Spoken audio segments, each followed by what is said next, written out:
বীজের অতিরিক্ত দাম আর সরবরাহ সংকটে লালমনিরহাটে ব্যাহত হচ্ছে আলুর আবাদ।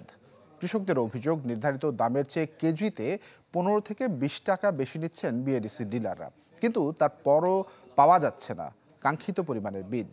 যদিও এমন পরিস্থিতির জন্য চাহিদার তুলনায় পর্যাপ্ত যোগান না থাকাকে দায়ী করছেন ডিলাররা। চলতি মৌসুমে লালমনিরহাটের আলুর আবাদের লক্ষ্যমাত্রা ধরা হয়েছে 6,500 হেক্টর জমিতে, কিন্তু এখন পর্যন্ত আবাদ হয়েছে 2,200 হেক্টরে। কৃষকরা বলছেন, বাজারে বিএডিসির নির্ধারিত 68 টাকা কেজির বীজ 80 থেকে 85 টাকায় কিনতে বাধ্য হচ্ছেন তারা। অতিরিক্ত দাম নেওয়া হচ্ছে কার্টন আলুর বীজেও, কিন্তু এই বাড়তি দামও মিলছে না বীজ। তাই আবাদ নিয়ে দেখা দিয়েছে শঙ্কা।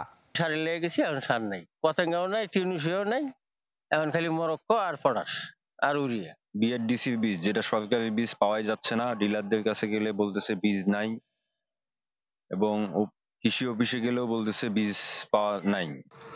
শুধু যে বীজের দাম বেড়েছে তা নয়, বেড়েছে আলু আবাদের প্রয়োজনীয় উপাদান, সার, বালাইনাশক, এমনকি শ্রমিকের মজুরিও। ফলে দিশেহারা হয়ে পড়েছেন চাষিরা। তবুও আবাদে নেমেছেন মৌসুমের ন্যায্য দাম পাওয়ার আশায়। যেভাবে সারের দাম বাড়ছে, আলুর দামটা আমাদের অন্তত দাম বেশি থাকার দরকার। 350 টাকা থেকে 400 টাকা পর্যন্ত আমরা লেবার নিয়েছি, কিন্তু এই বছর 500 টাকা লেবার কস্ট, 500 টাকা।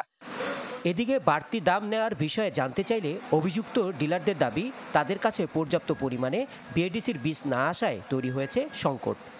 যে পরিমাণ আলু দরকার কৃষকের সেই পরিমাণ নাই। খাদ্যগুলি ক্রাইসিস, এই কারণে এটা ক্রাইসিস হয়ে গেছে। উৎপাদন খরচ বৃদ্ধি পাওয়ায় এবছর আলু উৎপাদনের লক্ষ্যমাত্রা ব্যাহত হতে পারে বলে শঙ্কা খোদ কৃষি সম্প্রসারণ অধিদপ্তরের। কর্মকর্তারা বলছেন, সংকট দূর করতে কাজ করছেন তারা।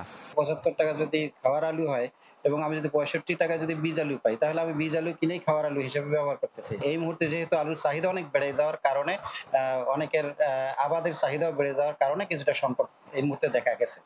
লালমনিরহাটের আলু বীজের চাহিদা 12,844 টন। Desk report, channel 24।